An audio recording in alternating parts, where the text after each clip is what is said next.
feels gentle but sturdy.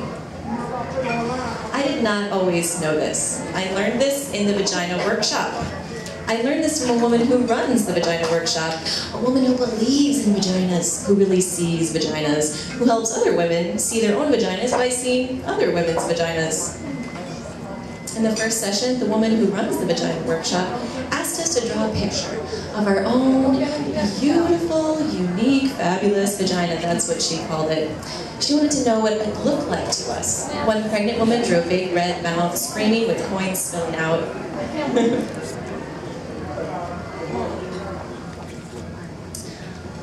Another, very skinny woman, drew a big serving plate with a kind of Devonshire pattern on it. I drew a huge black dot with little squiggly lines around it.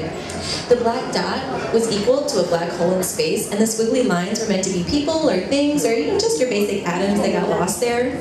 I had always thought of my vagina as an anatomical vacuum, randomly sucking up particles and objects from the surrounding environment.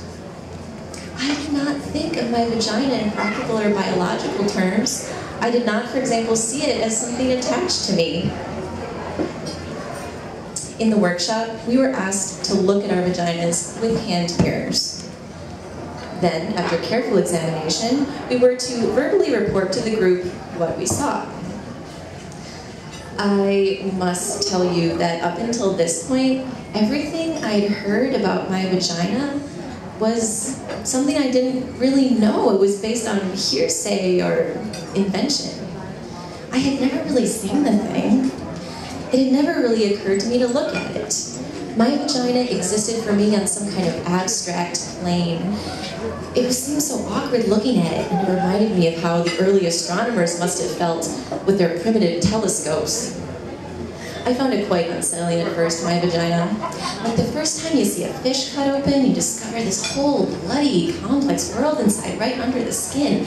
It was so raw, so red, and what surprised me most was all the layers. Layers inside layers, opening into more layers. My vagina amazed me.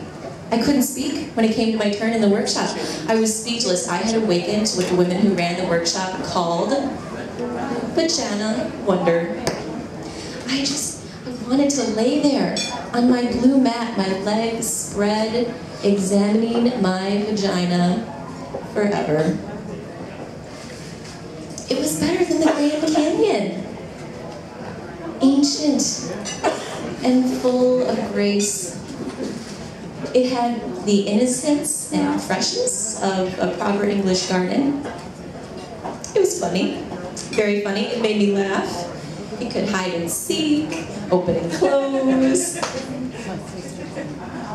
Then, the woman who ran the workshop asked how many women had ever had an orgasm. 2 women tentatively raised their hands. I didn't raise my hand, but I had had orgasms. I didn't raise my hand because they were accidental orgasms. They just kind of happened to me. They happened in my dreams, and I would awake in splendor. They happened in water, mostly in the bath. Once in Cape Cod. They happened on horses, on bicycles, sometimes on the treadmill at the gym. I did not raise my hand because although I had had orgasms, I never knew how to make one happen. I thought it was some mystical, magical thing. I didn't want to interfere. It felt wrong getting involved. It felt Hollywood. The surprise would be gone and the mystery. The problem, of course, was that the surprise had been gone for 2 years. I hadn't had a magical accidental orgasm, and that's why I was in the workshop. The moment had arrived. I both dreaded and longed for. The woman who ran the workshop asked us to take out our hand mirrors and see if we could locate our clitoris. We were there, this group of women, on our backs, on our mats, searching for our spot, our locus, our reason, and I don't know why, but I started crying. Maybe it was sheer embarrassment. Maybe it was knowing I had to give up the fantasy that someone was going to lead my life and do it for me. to choose direction to give me orgasms. I was terrified. I didn't have a clitoris, that I was frigid, dead, shut down, dry, apricot tasting, bitter. Oh God. I lay there with my mirror looking for my spot, and all I could think of was the time that I was 10 and I lost my gold ring with the emeralds in a lake. I kept diving over and over to the bottom of the lake, running my hands over stones and fish and bottle caps and slimy stuff, but never, never, never my ring. The panic I felt, I knew I'd be punished. The woman who ran the workshop saw my insane scrambling, sweating, and heavy breathing. She came over. I told her, it's gone, it's gone. I lost my clitoris. I should never have worn it swimming. The woman who ran the workshop laughed. She calmly stroked my forehead. She told me my clitoris was not something I could lose. It was me, she said, the essence of me. It was both the doorbell to the house and the house itself.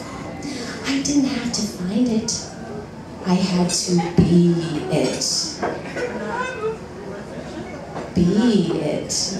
Be my clitoris. Be my clitoris. I lay back and closed my eyes. I put the mirror down. I watched myself floating above myself. I watched as I slowly began to approach myself and re-enter.